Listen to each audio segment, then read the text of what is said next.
Bismillah. Assalamualaikum warahmatullahi wabarakatuh. Bismillahirrahmanirrahim. Alhamdulillahi rabbil alamin. Asyhadu an la ilaha illallah wahdahu la syarikalah. Wa asyhadu anna nabiyyana Muhammadan abduhu wa rasuluh. Allahumma salli wa sallim wa barik alaihi wa ala alihi azwajihi wa dhurriyyatihi wa sahabatihi wa tabi'in wa man tabi'ahum bi ihsan ila yaumiddin, amma ba'du. Para hadirin, Bapak Ibu dan para pemirsa dimanapun Anda berada, semuanya yang kami cintai, dan mari kita berdoa semoga Allah Subhanahu wa Ta'ala senantiasa memberikan kesehatan kepada kita, zahir dan batin, as-sihha wal afiyah, dan senantiasa menjaga keislaman, keimanan kita dari segala yang merusak atau yang menguranginya. Allahumma amin. Salawat dan salam semoga senantiasa tercurah untuk baginda Rasulullah Muhammad sallallahu alaihi wa ala alihi wasallam. Para hadirin rahimakumullah, melanjutkan kajian kitab Asy-Syahadatani wa ma yata'allaqu bihima.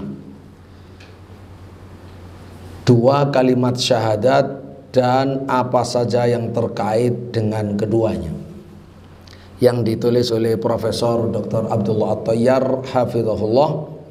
Kemarin kita terakhir sudah membahas iman kepada Allah, iman kepada wujudnya Allah, dan bukti-bukti tentang keberadaan Allah Subhanahu wa Ta'ala yang sangat banyak sudah tersampaikan. Sekarang kita lanjut dengan mengimani uluhiyah Allah, lalu mengimani asma dan sifat Allah. Jadi beriman kepada Allah, ma'asyiral muslimin rahimakumullah, beriman kepada Allah itu berisi 4 hal kan. Pertama, beriman tentang wujudnya Allah.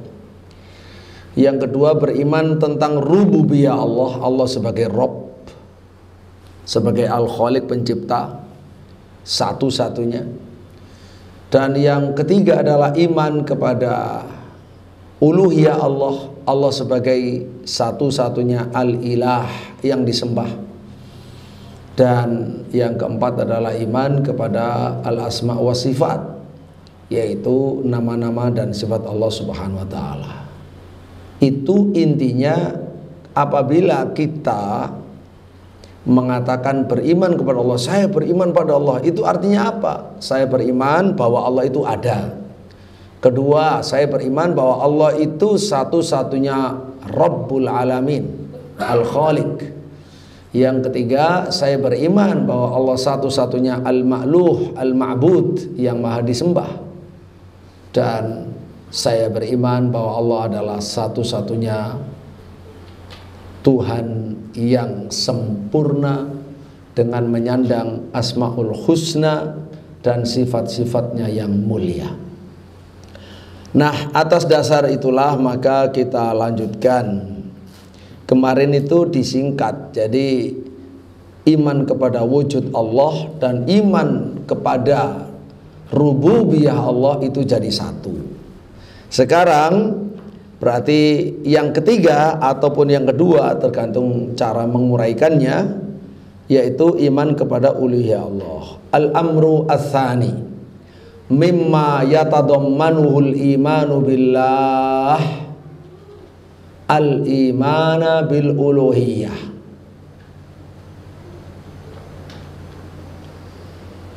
Al-imanu bil uluhiyah, mimma yatadammanul imanu billah al-imanu bil uluhiyah. Di antara yang dikandung oleh keimanan kepada Allah adalah keimanan tentang uluhiyah Allah. Uluhiyah Allah. Jadi ada apa namanya? Ada secara bahasa itu uluhiyah atau ilahiyah, maknanya adalah ubudiyah. yaitu hak untuk disembah. Jadi Allah itu punya hak, ya, hak tertinggi, hak satu-satunya yang dimiliki oleh Allah adalah hak uluhiyah, hak untuk disembah, hak sebagai sesembahan. Karena Allah adalah satu-satunya Al-Khaliq, maka Allah menjadi satu-satunya yang paling berhak disembah. Sehingga uluhiyah ini merupakan tahapan setelah kita mengimani adanya Allah dan mengimani Allah sebagai Rabb, sebagai Al-Khaliq. Jadi pintu masuk menuju uluhiyah, menuju ibadah hanya kepada Allah adalah tauhid rububiyah. Bicara soal keberadaan Allah, bukti keberadaan Allah, Allah sebagai satu-satunya Al-Khaliq, itu pintu masuk. Setelah mengimani itu, wajib masuk pintu berikutnya, yaitu kita siap. Kalau sudah kenal dan mengakui Allah sebagai satu-satunya pencipta, maka kita harus siap untuk rukuk sujud hanya kepadanya, tidak kepada yang lainnya. Wa ma'nahu an ta'taqida biqalbika ma'al iqrari bilisanika annahu wahdahul ilahul haqqu la syarika lahu fi uluhiyatihi wa jami'u ma yu'badu min dunihi uluhiyatuhum batilatun. Maksud dari kandungan iman kepada Allah yang kedua ini, yaitu engkau meyakini dengan hati bahwa Allah, ya, meyakini dengan hati yang disertai dengan ikrar dengan lesan bahwa Allah Subhanahu wa taala adalah yang Maha Esa, Maha Satu, Maha Tunggal, yang hak dan berhak untuk disembah tanpa ada sekutu baginya. La syarikalah fi uluhiyati, dalam haknya untuk disembah. Kalau begitu bagaimana status yang disembah selain Allah? Kan banyak orang mengagungkan selain Allah, menyembah selain Allah. Statusnya adalah masuk ke dalam bagian iman kepada Allah. Ada ikrar Allah satu-satunya yang berhak disembah. Ada lanjutannya ikrar semua yang disembah selain Allah adalah batil, tidak sah, rusak, ditolak oleh Allah. Wa jami'u ma yu'bad min dunihi, semua yang disembah selain Allah, uluhiyatuhum, yaitu ketuhanan mereka, yang mereka statusnya sebagai yang disembah itu adalah batil. Kalau Allah Ta'ala, mana dalilnya? Allah Subhanahu wa Ta'ala berfirman, dzalika bi anna Allah huwal haqqu wa anna ma yad'una min dunihi huwal batilu wa anna Allaha huwal aliyyul kabir. Dzalika bi anna Allah, yang demikian itu karena Allah, huwal haqqu, adalah zat yang maha hak, maha benar, satu-satunya yang benar. Wa anna ma yad'una, dan bahwa apa saja yad'una yang mereka ibadahi, yang mereka panjatkan doa kepadanya, yang mereka sembah, yang mereka agungkan, min dunihi, selain Allah, huwal batilu, adalah yang batil. Wa anna Allah, dan bahwasanya Allah, huwal aliyul kabir, maha tinggi dan maha besar. Surat Al-Hajj ayat 62. Jamaah sekalian rahimakumullah, di sini mari kita merenung sedikit terkait dengan Allah satu-satunya Al-Ilah. Karena Allah satu-satunya Al-Ilah itulah maka namanya Allah. Ini kita bicara soal nama Allah. Ismun itu Allah, Ismullah Allah. Dzalika bi anna Allah. Nah, Allah ini lafadz yang hanya digunakan untuk Allah semata, Allah yang maha agung. Maka namanya ini adalah nama yang agung. Al-lafzul jalil, disebut lafzul jalalah. Al-lafzul jalil, nama yang agung. Al-jami' likulli sifatil kamal, yang menghimpun seluruh sifat kesempurnaan. Jadi kata Allah, lafzul jalalah ini mengandung keagungan, bahwa Allah, Tuhan yang bernama Allah ini adalah Tuhan yang menghimpun seluruh sifat kesempurnaan yang harus disandang oleh Al-Khaliq. Jadi hanya Al-Khaliq yang berhak menyandang sifat-sifat kesempurnaan ini sehingga layak untuk disembah. Makanya dia adalah Allah. Kata-kata Allah itu maknanya al-ma'luh, al-ma'bud, yang maha disembah. Al-ma'luh ay al-ma'bud, yang maha disembah. Atau ay maksudnya al-mustahiqqu lil ibadah, satu-satunya yang berhak disembah. Kenapa? Lima tasofa bihi min sifatil uluhiyah, karena sifat-sifat kesempurnaan yang dia sandang, makanya berhak disembah. Nah, sifat yang dia sandang yang karenanya berhak disembah namanya sifatul kamal, sifat kesempurnaan yang ditunjukkan oleh seluruh asmaul husna. Seluruh asmaul husna itu menunjukkan sifat kesempurnaan Allah. Dan asmaul husna itu bermuara pada nama Allah, pada lafaz Allah. Nah, ini semua diterangkan oleh Imam As-Sa'di, ya, Abdurrahman bin Nasir As-Sa'di dalam kitabnya Tafsir Asmaul Husna. Nah, yang penting untuk kita lanjut adalah pertanyaan. Kata Allah tadi sudah kita terangkan maknanya al-mustahiqqu lil ibadah. Al-ma'luh awil ma'bud ay al-mustahiq lil ibadah. Pertanyaannya, jadi kata Allah itu apakah kalau dalam bahasa Arab itu nama yang mustaqun, mustaq, atau makna isim yang jamid? Apakah ia isim, kata benda yang mustaq, diderivasi dari kata yang lain, punya akar katanya, ataukah memang dia jamid, dia sedari awal sudah seperti itu, tidak bisa dilakukan, ya tidak ada pecahan-pecahan lafadznya, hanya ya Allah, tidak bisa diurai lebih lanjut.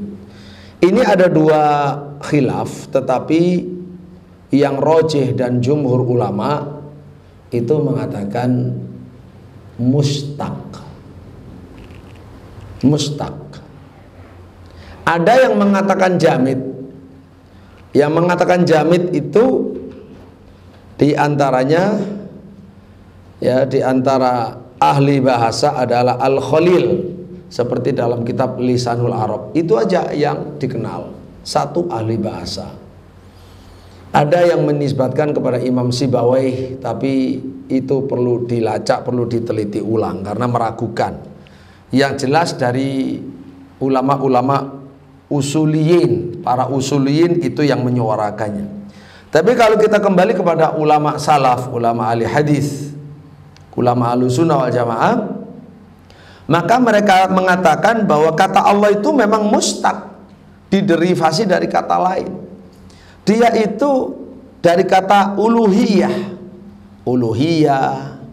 ilahiyah, yang artinya adalah ubudiyah, ibadah, karena diambil dari kata alihas syai'a, aliha fulanun as-syai'a dalam bahasa Arab.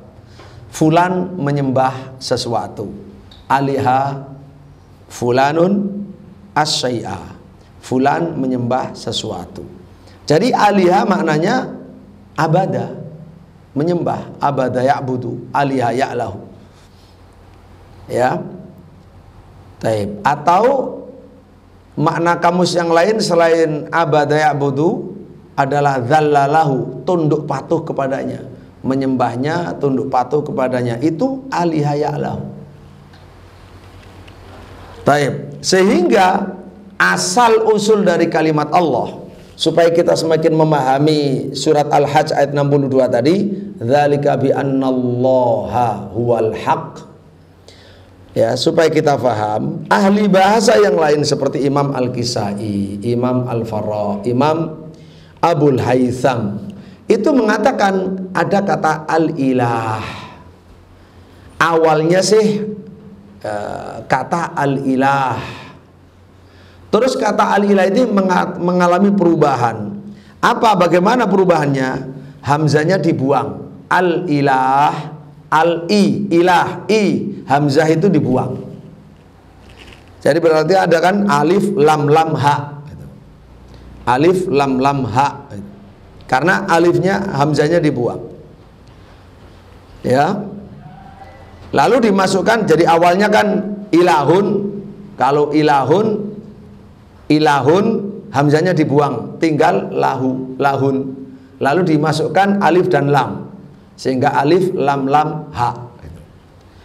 Kemudian diidghamkan, karena ada dua lam, yang satu diidghamkan kepada yang lain, sehingga jadilah kata Allah, karena lamnya double. Itu mirip, ada semacam itu dalam bahasa Arab, kata An-nas, asalnya dari al-unas, dari asalnya dari unas, ya, lalu berubah menjadi an-nas. Baik. Sehingga kembali kepada persoalan kata al-ilah. Kalau Allah dari kata al-ilah mengalami hadzf, kemudian ziyadah, kemudian idgham, lalu jadilah Allah. Lalu makna al-ilah sendiri itu apa sebelum menjadi Allah? Kata al-ilah maknanya apa? Al-ilah secara bahasa Arab maknanya adalah ma'luhun. Ilahun wazannya fi'alun. Wazan fi'al tetapi maknanya maf'ulun, ma'luhun. Sama dengan kata kitabun maktubun, firasun mafrusun, bisatun mabsutun, imamun ma'mumun yaksuduhun nas. Jadi kata kitab itu wazan fi'al, kitab maknanya maktub, sesuatu yang ditulis, ya, kertas yang ditulisi, kitab. Firos itu tikar, maknanya sesuatu yang digelar. Firosun mafrusun, bisatun mabsutun. Imam disebut imam, pemimpin, itu artinya apa pemimpin? Maknanya makmum, orang yang dipanuti, yang diikuti oleh manusia yang lain, sehingga disebut imam. Imam bermakna makmumun, maksudnya yaksuduhu jami'un nas, yang diikuti oleh banyak manusia. Nah, itulah kata Allah ternyata memang mustaq dari al-ilah. Al-ilah maknanya al-ma'luh, ay al-ma'bud.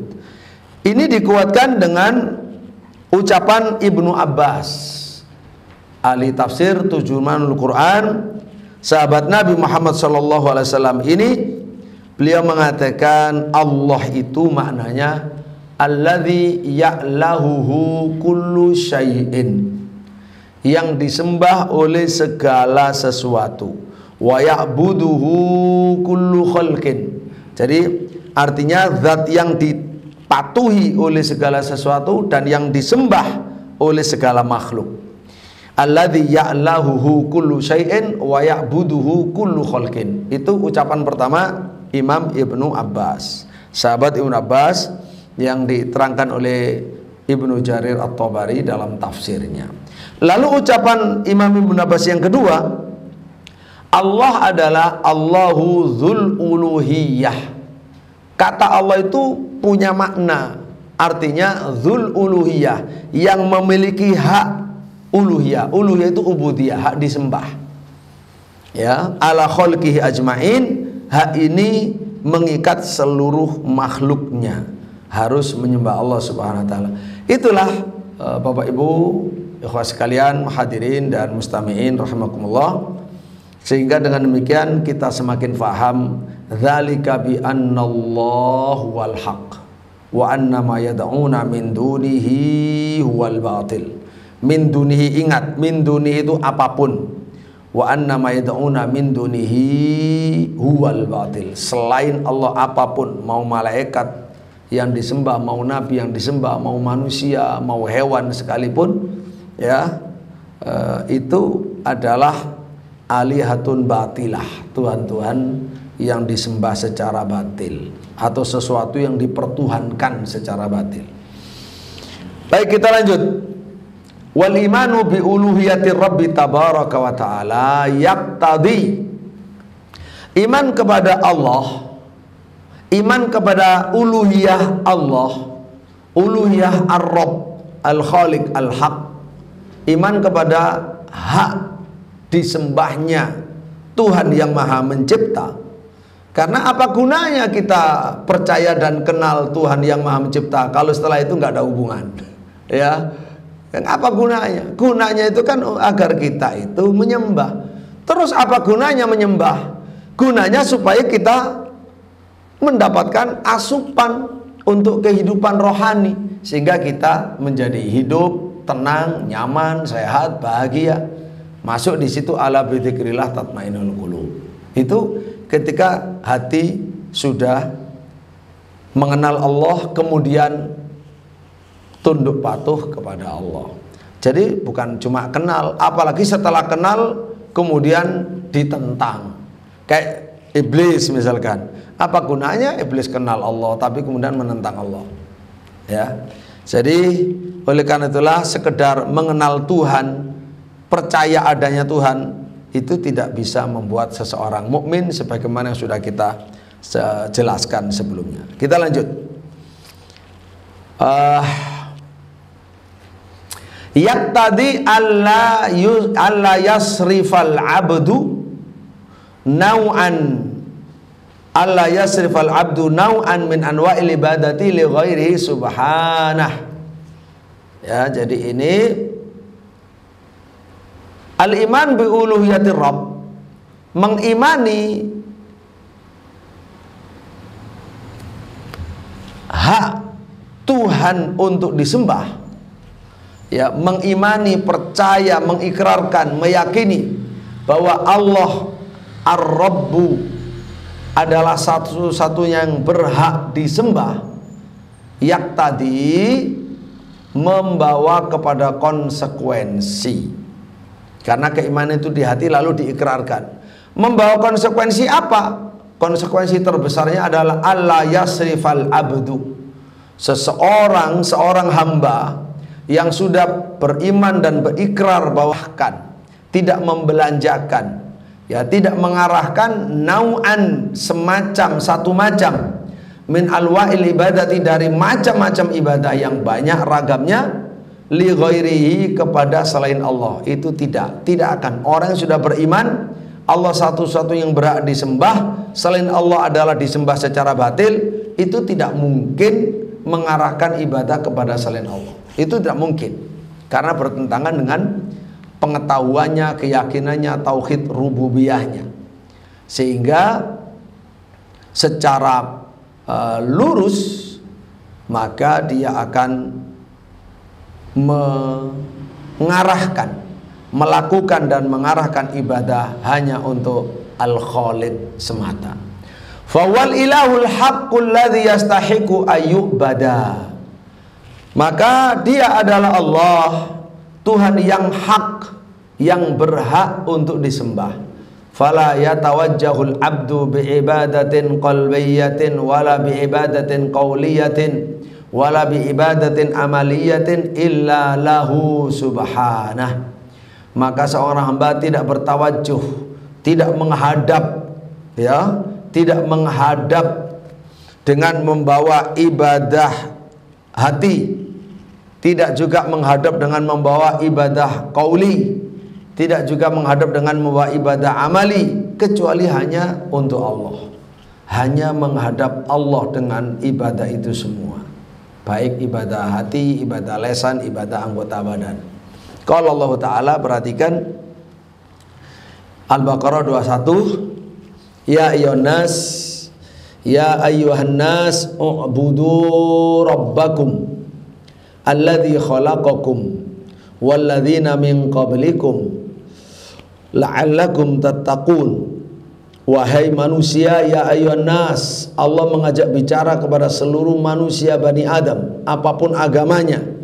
Ya ayyuhan nas, hai manusia. Jadi Allah tidak sedang bicara kepada orang mukmin, tapi kepada manusia, mau mukmin mau kafir, semuanya diajak bicara oleh Allah.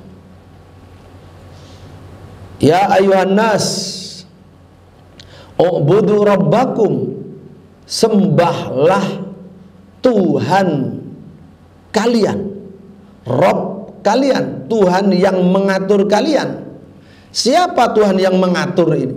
Alladzi khalaqakum, yang telah menciptakan kamu. Tuhan yang mengatur kamu itu Tuhan yang sudah menciptakan kamu. Walladzina min qablikum, dan yang sudah menciptakan orang sebelum kamu. Jadi Tuhan yang mencipta, yang mengatur, Ar-Rabb Al-Khaliq, itu cuma satu, yaitu Allah. Setelah tahu bahwa Tuhan yang mencipta dan mengatur cuma satu, yaitu Allah, maka disuruh tunduk patuh beribadah kepada yang satu ini. Nah, yang satu ini yang berhak untuk disembah, karena dia sebagai satu-satunya sang pencipta Rabbul Alamin, ya, maka inilah yang disebut dengan Allah, Ilahul Haq, Tuhan yang benar. Selebihnya selain Allah adalah Tuhan yang batil. Nah, kita disuruh beribadah kepada Allah, Tuhan yang benar. Inilah la'allakum tattaqun, supaya bisa bertakwa. Di luar itu tidak ada takwa. Konsep takwa itu adalah hanya menyembah Allah. Kalau menyembah selain Allah, tidak ada namanya takwa. Itu yang namanya ya kesesatan, kesyirikan, kejahiliaan gitu ya. Tapi mari kita perhatikan surat An-Nisa 36. Wa'budullaha wa la tusyriku bihi syai'a. Wa'budullah, dan sembahlah Allah, wa la tusyriku bihi syai'a, dan jangan menyekutukan Allah sedikit pun, menyekutukan dengan yang lain sedikit pun, sekecil apapun, sekecil apapun, menyekutukan Allah dengan yang lainnya, sekecil apapun. Bapak Ibu rahimakumullah, dalam bahasa Arab kata syai'an di sini bentuk katanya adalah nakiroh, isim nakiroh. Isim kata benda, nakiroh yang tidak ada alif lamnya, bukan asyai'a tetapi syai'an, berarti nakiroh. Kalau ada alif lamnya namanya ma'rifat. Jadi katanya yaitu kata benda yang nakiroh, yang di sini ketika ada kata benda nakiroh datang dalam kalimat yang di kalimat ini adalah kalimat larangan, maka lafadz nakiroh, kata benda yang tidak tertentu ini, itu memiliki makna keumuman, tufidul umum. Artinya ya meliputi segala sesuatu dalam kaidah bahasa Arab, dalam kaidah usul. Ya. Idza waqa'at an-nakiratu, idza waqa'at an-nakiratu fi siyaqin nafyi wan nahyi awin nahyi awis syarti awil istifhami dalat alal umum. Idza waqa'at an-nakirah, kalau kata nakirah, kata yang tidak tertentu, yang tidak definitif, tidak ada alif lamnya, ya, dia datang dalam konteks kalimat nafi, negasi, kalimat negatif, atau kalimat yang bersifat larangan, nahi, larangan, atau datang setelah adanya syarat, atau datang setelah adanya istifham, kata tanya, maka kata nakirah ini tufidul umum, memberi makna keumuman, mencakup segala sesuatu. Artinya wa'budullah wa la tusyriku bihi, ini contoh wala tusyriku bihi syai'a, ini nahi, ini larangan. La tusyriku bihi itu larangan. Setelah ada larangan lalu syai'an, nakirah. Nakirah setelah larangan tufidul umum. Berarti hal ini menunjukkan bahwa Allah Subhanahu wa taala melarang segala bentuk syirik. Apakah syirik keyakinan, syirik ucapan, syirik perbuatan, syirik besar, syirik kecil, syirik khafi, syirik jali, ya syirik yang samar atau yang terang-terangan, semua dilarang. Contoh lain, misalnya contoh nafi. Contoh nafi, la ilaha illallah, ya. Itu kalimat nafi. La ilaha illallah. Ilaha itu nakirah, la ilaha illallah, nakirah. Maka betul-betul menafikan segala yang disembah selain Allah dan menetapkan penyembahan hanya untuk Allah. Itu kalimat la ilaha illallah. Sama dengan la haula wala quwata illa billah. La haula, haula, bukan al haula karena tidak ada alif lamnya, maka itu nakirah. Nah nakirah setelah nafi itu kan nafi. La haula wala quwata illa billah. La haula, tidak ada daya untuk berubah dari satu keadaan ke keadaan yang lain. Wala quwata, tidak ada kekuatan untuk melakukan perubahan itu illallah, kecuali dengan Allah. Jadi menafikan segala bentuk daya dan kekuatan. Kemudian ya seperti firman Allah, wa ma bikum min nikmatin faminallah. Apapun yang ada pada kamu dari nikmat, maka itu dari Allah.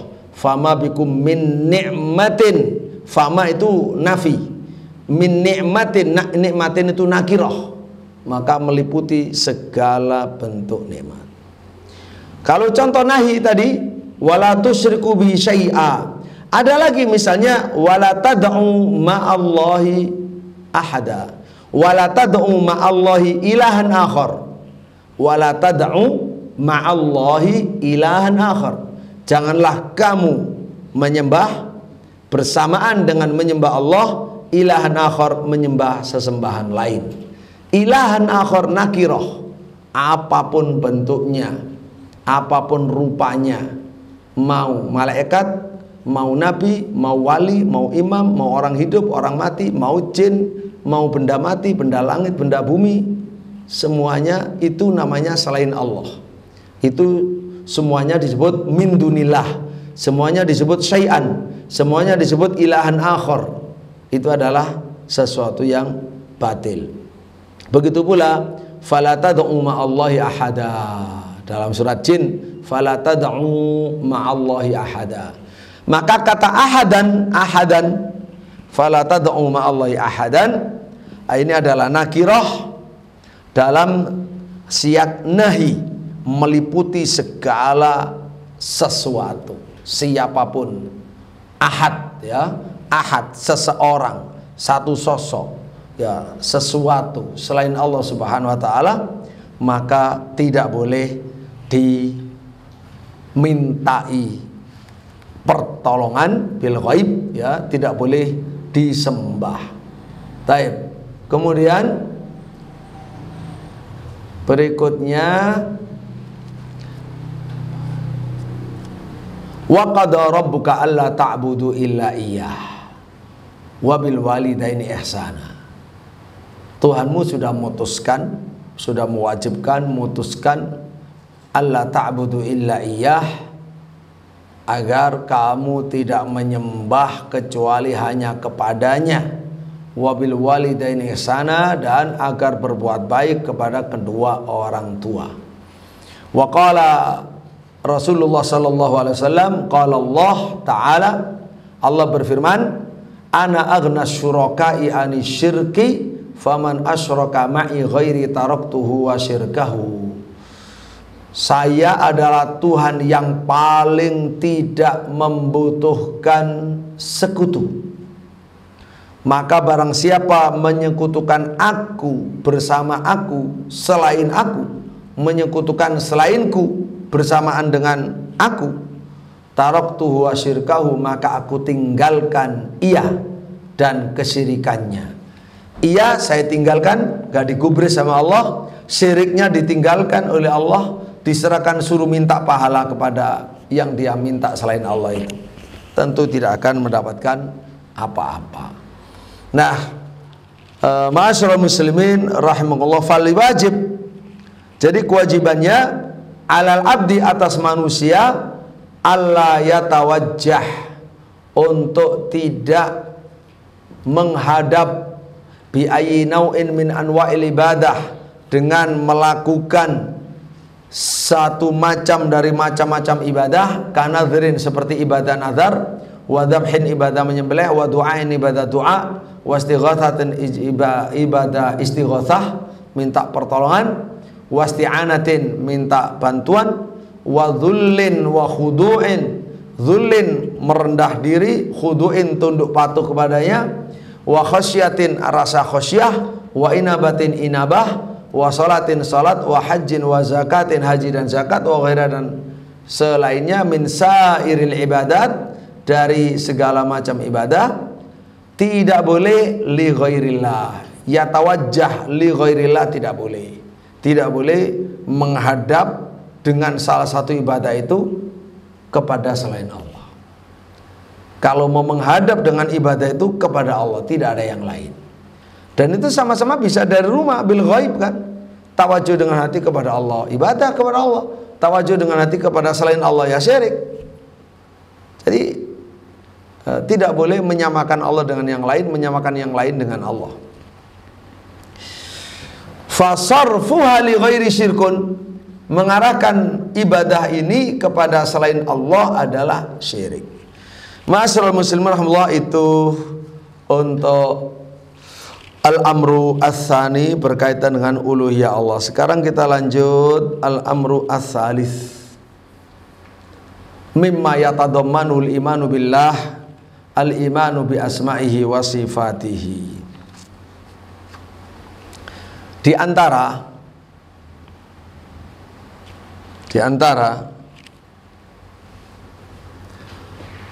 apa yang dikandung oleh iman kepada Allah, apa yang dikandung oleh iman kepada Allah,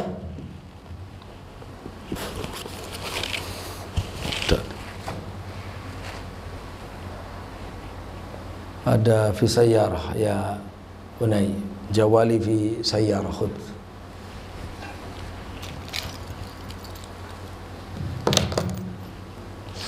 Baik. Al-amru tsalits mimma yatadammanuhul imanu billah, di antara apa yang dikandung oleh iman kepada Allah, adalah al-imanu bi asma'ihi wa sifatihi, beriman dengan nama-nama Allah dan sifat-sifat Allah. Jadi tadi sudah beriman kepada wujud Allah. Kedua, beriman dengan rububiyah Allah. Ketiga, beriman dengan uluhiyah Allah. Baru keempatnya, beriman dengan nama dan sifat Allah. Keempat-empatnya itu terkandung dalam kata-kata iman kepada Allah. Saya beriman kepada Allah. Kita harus beriman pada Allah. Itu mengandung 4 hal itu isinya, ya. Sehingga tidak benar keimanan-keimanan yang disuarakan sama orang liberal. Umat beriman, kita beriman, tapi kemudian berpikir menentang Allah, ya. Pikirannya menentang Allah, tulisannya menentang Allah. Nah, itu bukan beriman namanya, hanya beriman secara lesan, secara klaim. Karena kalau betul-betul beriman, ya niscaya tidak demikian. Ya, tunduk patuh kepada Allah itu bagian daripada iman kepada Allah. Taib. Wa ma'nal iman bi asma'illah wa sifatihi, di antara makna iman kepada Allah dan sifatnya, ya,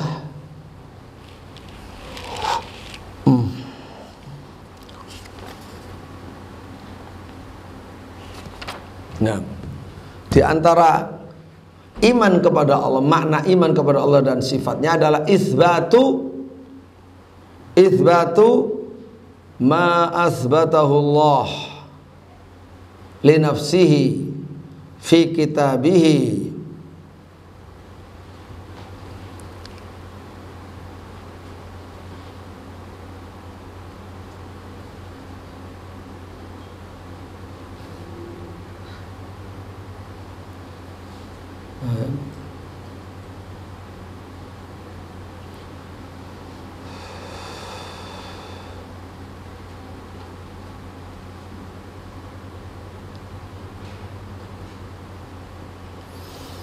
yaitu isbatu ma'azbatahullah, menetapkan apa yang Allah tetapkan.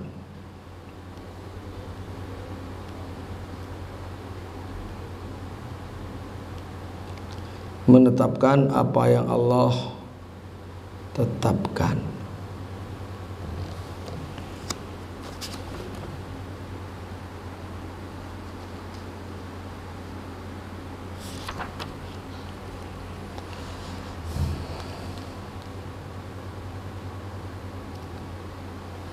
Itsbatu ma azbatahullah, menetapkan ma apa azbatahullahu, yang ditetapkan oleh Allah, li nafsihi, ditetapkan oleh Allah untuk dirinya. Jadi Allah itu menetapkan untuk dirinya. Menetapkan di mana? Fi kitabihi, di dalam kitabnya. Wa sunnati rasulihi, dan menetapkan di dalam sunnah rasulnya. Menetapkan apa? Menetapkan minal asma'i wa sifat. Apa yang ditetapkan oleh Allah untuk Allah dalam Al-Quran Sunnah, yaitu minal asma'i wasifati, nama-nama dan sifat Allah, nama-nama Allah dan sifat Allah.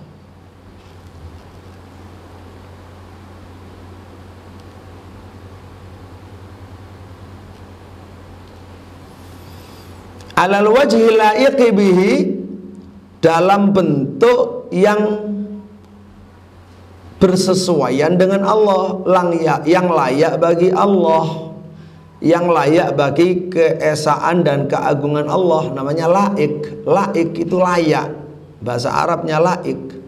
Alal wajhi laik, dalam bentuk yang layak bihi, bagi Allah.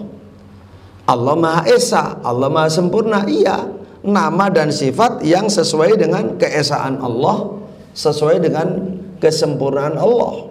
Tidak boleh bertentangan dengan keesaan dan kesempurnaan. min ghairi tahrif, tanpa menyelewengkan maknanya, wala ta'til, tanpa mengingkari maknanya, wala takyif, tanpa mempersoalkan bagaimana maknanya, atau tanpa menerangkan tata cara maknanya menurut versi dia sendiri, tanpa itu semua. Wala tamthil, dan juga tanpa membuat-buat permisalan, keserupaan-keserupaan. Jadi memang murni untuk Allah. Allah menyebut sifat tertentu untuk dirinya di dalam Al-Quran. Rasulnya juga menyebutkan untuk Allah di dalam sunnahnya. Itu kita tetapkan. Allah menetapkan, ya kita tetapkan. Nabi menetapkan, kita tetapkan. Tapi dalam menetapkannya, menetapkan dengan mensucikan. Ya, mensucikan itu menolak adanya kekurangan dari Allah, dan juga menolak adanya keserupaan, ya, bagi Allah dari diri Allah. Itu ditolak semua. Bahwa Allah Maha Esa, tidak sama dengan apapun dan siapapun. Ya, Allah Maha Sempurna, Maha Tunggal, tidak bisa dibagaimanakan. Bila kaif wala tamthil. Qala Allah Ta'ala walillahil asmaul husna. Dan bagi Allah asma'u al-husna. Taib, bagi Allah asma'ul husna, nama-nama yang indah. Wa 'alal 'abdi ayyastash'ira, maka seorang hamba harus menghadirkan rasa dalam dirinya azamata hadzal asma'i wa sifati, menghadirkan keagungan nama-nama dan sifat ini dalam dirinya. Ini agung, ini nama agung, ini sifat agung, tidak sembarangan. Ya, itu harus dihadirkan. Dia harus meresapi, merasakan itu. Fayata'abbadu lillahi subhanah, sehingga ia berta'abbud. Berta'abbud itu beribadah, mendekatkan diri kepada Allah biha, dengan nama-nama ini. Jadi nama ini alat untuk mendekatkan diri kepada Allah, membuat kita semakin kenal Allah, semakin dekat kepada Allah, semakin yakin pada Allah, semakin bertakwa pada Allah. Nah, itu nama-nama ini dan sifat-sifat ini, itu yang seharusnya fungsinya itu demikian. Fa innal imana bi hadhil asma'i, karena mengimani nama-nama ini, yurithul abda, mewariskan kepada hamba mahabbatan wa khaufan wa rajaan, menghadirkan rasa cinta pada Allah, rasa khauf, takut kepada Allah, dan rasa harapan kepada Allah, kepada li ma'budihi, apa yang dia sembah, yaitu Allah subhanahu wa ta'ala. Sehingga ma'asyiral muslimin rahimahullah, jadi betul kesimpulan para ulama bahwa awsa'u abwabil ma'rifah, abwab li ma'rifatillah babul asma wa sifat. Jadi pintu makrifat kepada Allah yang paling luas adalah pintu asmaul husna. Baik, selesai al-amru ats-tsalis. Tinggal bagian yang sangat penting untuk tidak kita lewatkan, kita lupakan, samaratul iman billah. Pertanyaannya, Bapak Ibu rahimakumullah, kita beriman kepada Allah. Manusia diperintah untuk beriman pada Allah. Allah al-Khaliq al-Mudabbir itu. Allah alladzi, Allah ahad, ya, as-samad, lam yalid walam yulad walam yakul lahu kufuwan ahad. Nah, apa keuntungannya, apa hasilnya kalau kita atau manusia sudah beriman kepada Allah? Keuntungannya apa? Di dunia apa? Di akhirat apa? Nah, keimanan pada Allah ini penting, Bapak Ibu. untuk mengenali hasilnya, buahnya, fadilahnya, keutamaannya, hikmahnya, itu penting. Kita harus mengimani Allah itu ada. Kita harus mengimani Allah itu adalah satu-satunya Rabb. Kita harus mengimani Allah itu satu-satunya ilah sesembahan, dan kita harus menyembahnya tanpa menyekutukannya, tanpa menyekutukannya sedikitpun. Dan kita harus mengimani semua yang Allah dan Rasul tetapkan dari nama-nama Allah yang indah dan sifat-sifat Allah yang luhur. Kalau kita sudah melakukan keempat-empatnya, lalu kita dapat apa? Ini yang penting, yang kita sebut dengan samaratul iman. Samaratul iman billah. Kalau di sini Prof. Abdullah Tayyar hafizahullah menyebutkan ada 4, bukan pembatasan tentunya, tetapi apa yang menurut hemat beliau perlu disampaikan, merupakan bagian dari buah iman kepada Allah. Nanti insya Allah kita tambahkan. Kata beliau, samaratul iman billahi ta'ala, lillahi billah, lil imani billahi ta'ala samaratun azimatun nadhkuru minha.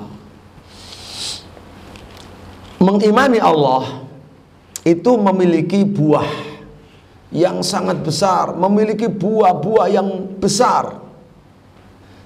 Kita sebut di antaranya.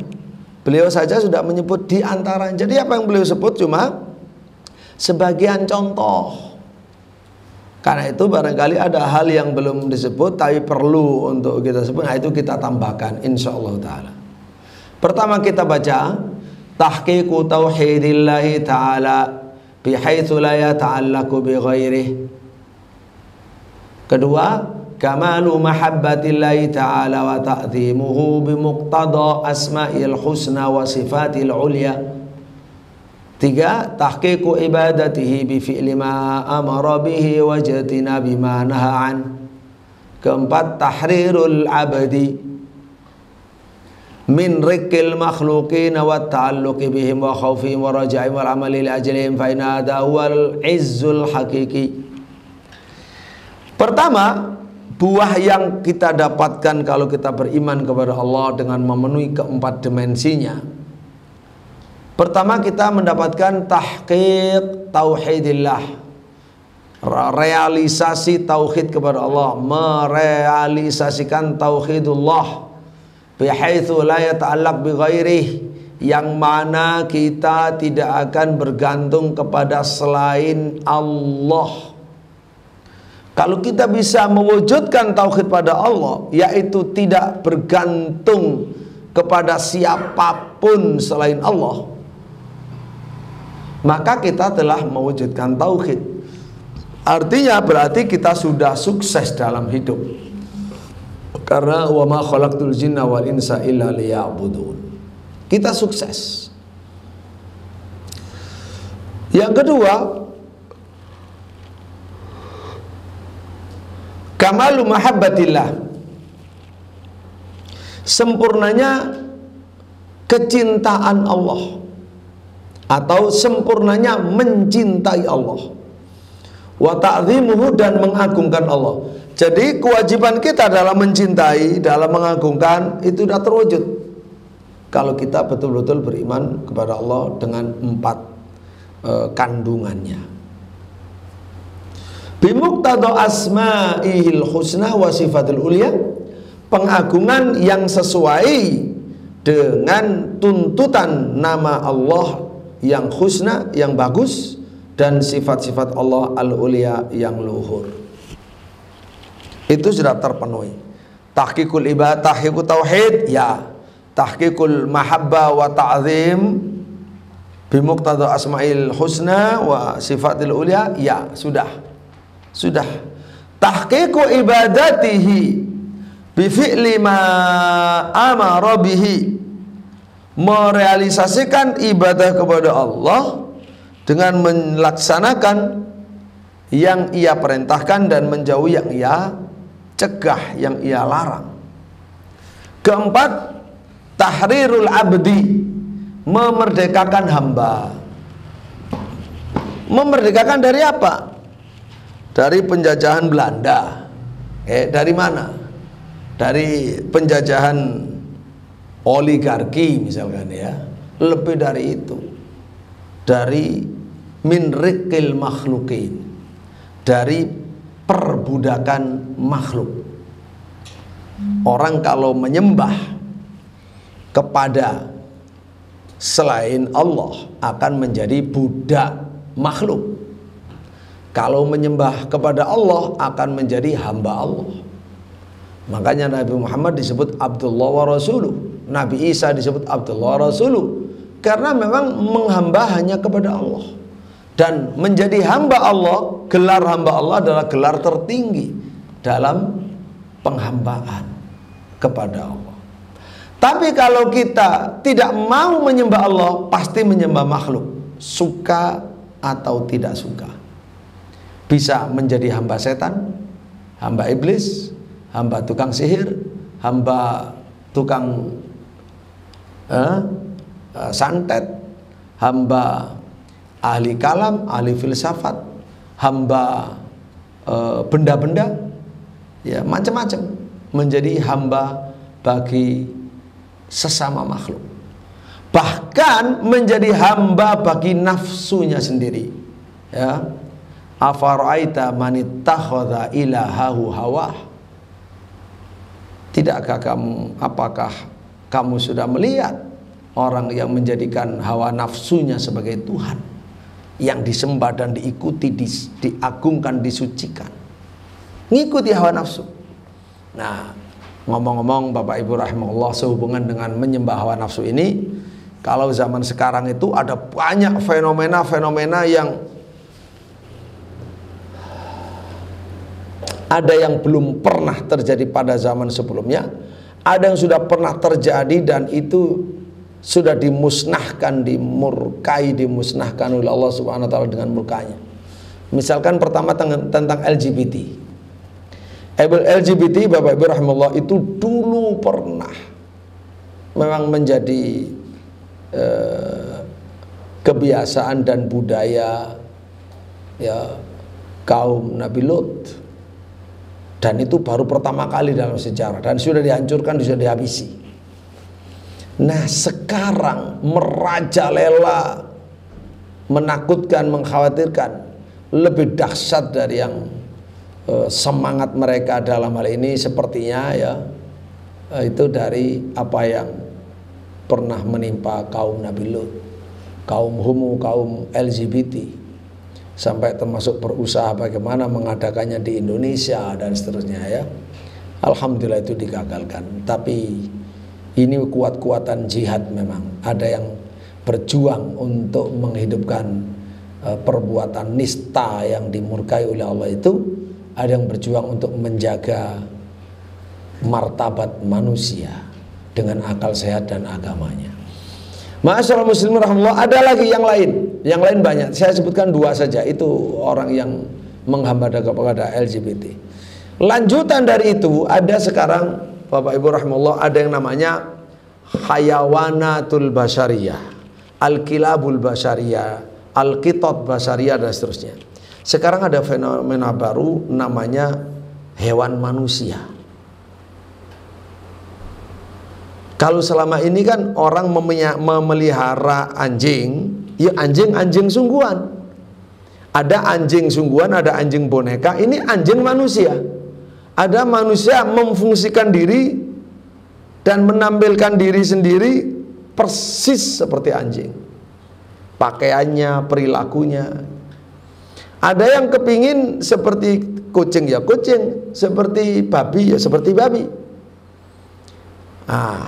Kenapa itu terjadi? Begini, ketika orang itu sudah tidak mengenal Allah, tidak mengenal agama, tidak mengenal Nabi, tidak mengenal kitab suci, ingkar semuanya, keluar dari itu semuanya, itu pada hakikatnya kan dia sedang menuhankan nafsunya sendiri, lalu dikipas-kipasi sama setan, ya kan? Nah, mulai dari atas nama hak asasi manusia sampai LGBT. Kurang puas, lebih ngeri lagi adalah menjadi hewan manusia. Alasannya mereka dalam hidup modern yang penuh dengan materi itu merasa sengsara, menjadi korban dari budaya yang ada. Mereka sengsara, capek, zahir batin, tidak bisa menemukan ketenangan dan kebahagiaan. Lalu mereka mencoba dengan pikirannya yang kerdil, dengan hawa nafsunya yang liar, karena tidak dapat hidayah dan akal sehat sudah buntu. Mereka mencoba mencari kebahagiaan di dunia luar manusia, karena dianggap udah manusia ini sudah nggak ada yang bahagia, semuanya rusak, ya semuanya sengsara. Itu yang mereka rasakan. Mereka mencoba, jadi ketika orang dalam keadaan sumpek, ya, meratapi hidup modern tapi membuat orang sengsara, mereka itu melihat bagaimana bahagianya kucing-kucing, ya, bagaimana bahagianya anjing-anjing gitu. Itu kemudian coba, kata mereka, ya, mereka bilang, bagaimana kalau mereka itu berekspresi seperti hewan-hewan ini, ya, biar eksperimen, biar ada uji coba, mungkin bahagia, mungkin ada kebahagiaan di sana. Akhirnya mencoba berperilaku seperti itu, cara merangkangnya, gonggongnya, kemudian tidurnya, melungkernya, dan berusaha untuk tampil kayak anjing yang ada moncongnya, kulitnya, bulunya kayak anjing. Dibaca sama para kapitalis, dibuatkan pabrik, dibuatkan toko, difasilitasi kehendaknya. Di situ bisa jadi anjing, di sini dapat duit, ya. Subhanallah, tambah banyak, tambah banyak, tambah banyak komunitasnya. Bahkan muncul orang-orang istilahnya para trainer-trainer, ya. Jadi para instruktur yang bisa mengajari bagaimana menjadi kayak anjing betulan, gitu ya, kayak babi betulan dan seterusnya. Itu ya profesi juga, semuanya materialistik, kapitalistik. Lalu berkembang. Sekarang sudah diumumkan bahwa jumlah mereka di Eropa, di Amerika itu sudah kira-kira terdaftar atau terbaca sebanyak 20.000 orang. Saman kalau lihat videonya itu, ya, wah, miris. Manusia sudah bosen jadi manusia, kepingin ngerasakan jadi hewan, coba bagaimana? Itu gara-gara tidak mengenal Allah, tidak mengenal Rasul, tidak mengenal Islam. Ya, maka berbahagialah kita yang diberi akal sehat oleh Allah dan disempurnakan dengan Islam.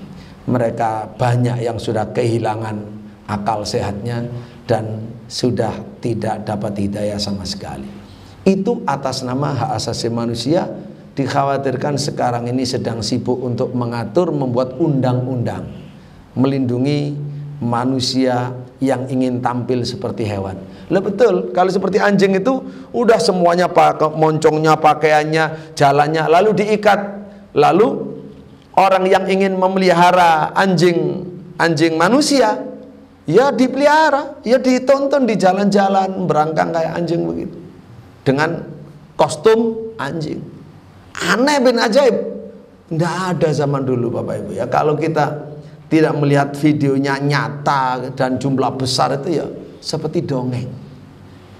Betapa mulianya hidayah Allah, ya, betapa mulianya hidayah Allah, dan betapa jahiliyah itu kalau sudah lepas kendali dari akal sehat dan hidayah, ya memang ya tidak ada pojokannya gitu. Apapun yang nggak masuk akal ya terjadi juga.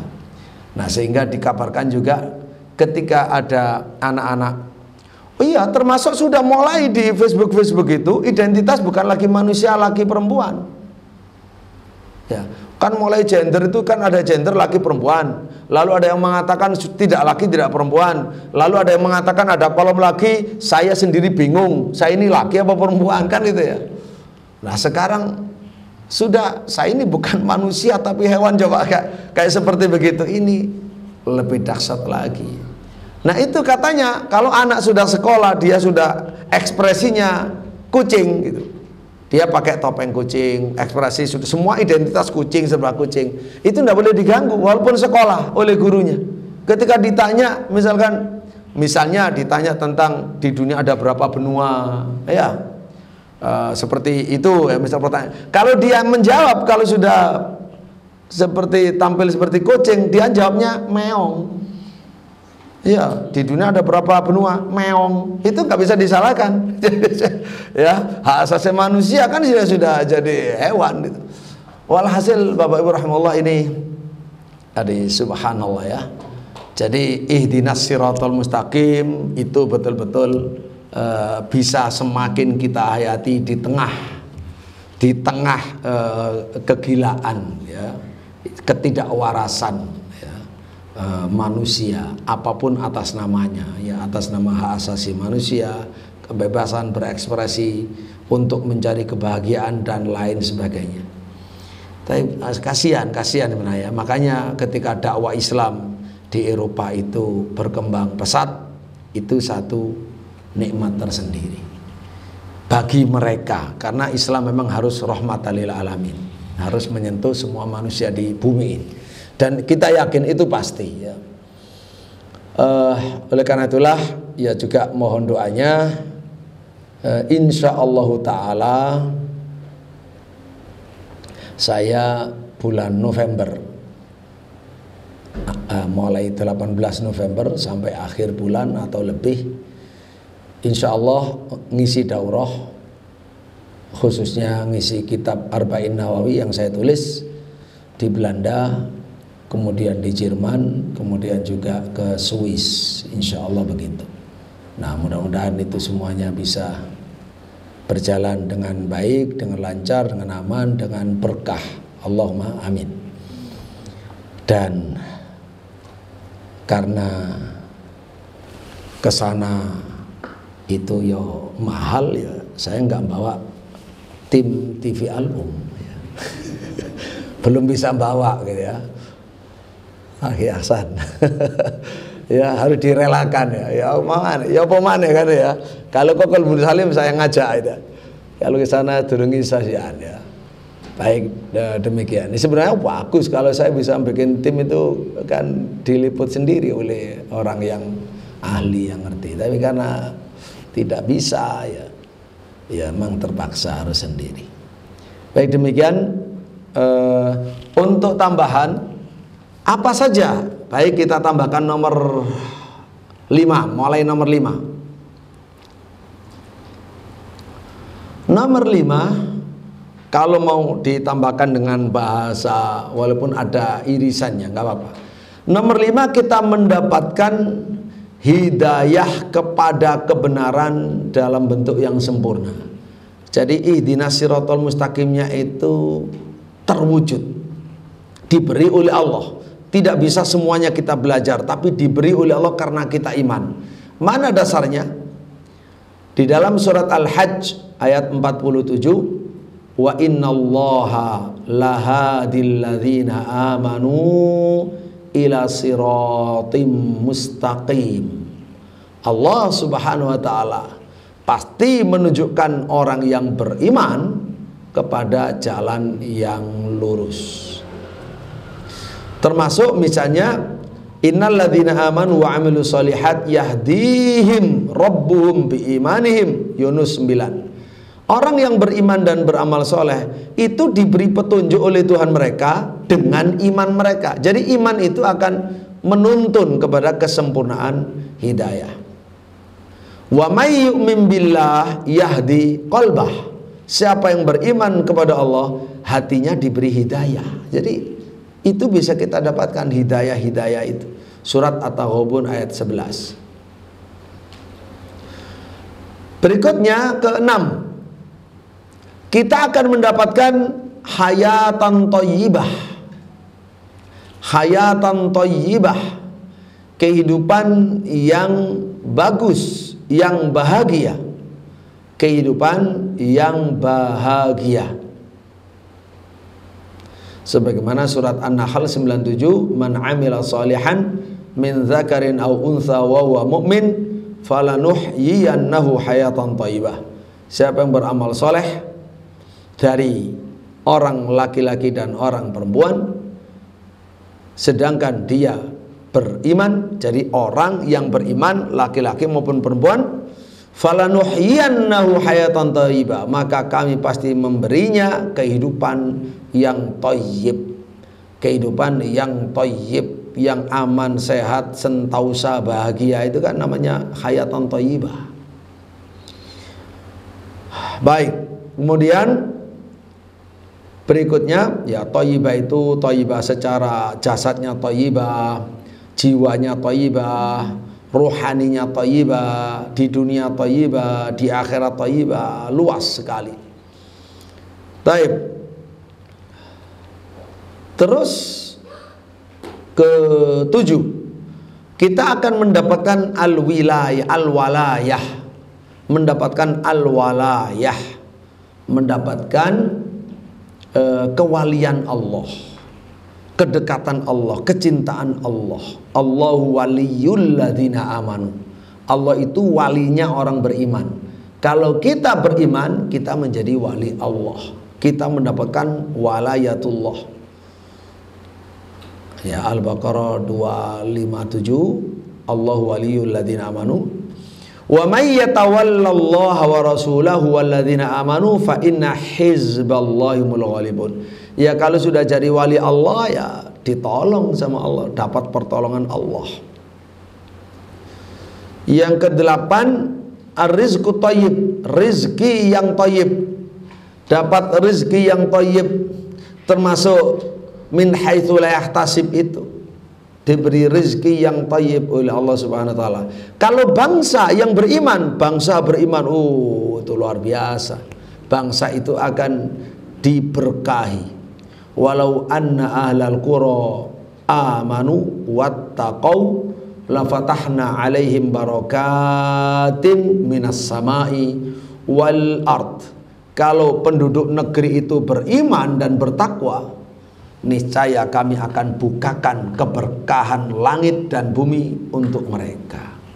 Jadi baru bangsa itu bangsa yang barokah, berkah ketika pemimpin rakyat dan rakyatnya sama-sama beriman. Kemudian ke-9, kita akan mendapatkan al-izzah, baik secara pribadi atau secara komunitas dan bangsa, mendapatkan al-izzah. Al-izzah itu kemuliaan dan kemenangan. Kemuliaan dan kemenangan. Walillahil izzatu wali rasulihi walil mu'minin. Hanya bagi Allah izzah itu, dan bagi Rasulnya, serta bagi orang-orang yang beriman. Jadi kalau mau izzah, mencarinya dengan iman kepada Allah, dengan iman, bukan malah iman dimusuhi. Begitu menunjukkan semakin dekat dengan iman, dianggap sudah intoleran misalkan. Ya dituduh-tuduh aja, ya nggak ada intoleran, tapi ya dituduh. Ya, karena semakin taat dituduh intoleran atau radikal dan lain sebagainya, ya. Termasuk hal yang polemik adalah yaitu disebut dengan identitas. Lah kalau nggak punya identitas siapa? Semua orang punya identitas, kepingin dapat identitas. Apalagi identitas sebagai seorang mukmin yang taat, yang hidupnya bertakwa kepada Allah, berguna bagi umat manusia, itu kan identitas. Akhlak mulia, niru Kanjeng Nabi, itu kan identitas, masa nggak boleh? Ya, nah itu adalah ya tentu kalau di bidang politik namanya politik, ya politik kan memang ya main kata-kata, ya main kata-kata. Ya artinya solusinya ya harus cerdas, harus pintar. Baik, kemudian apa? Terakhir ke-10 adalah mendapatkan kemenangan atas musuh-musuh Allah. Mendapatkan kemenangan atas musuh-musuh Allah.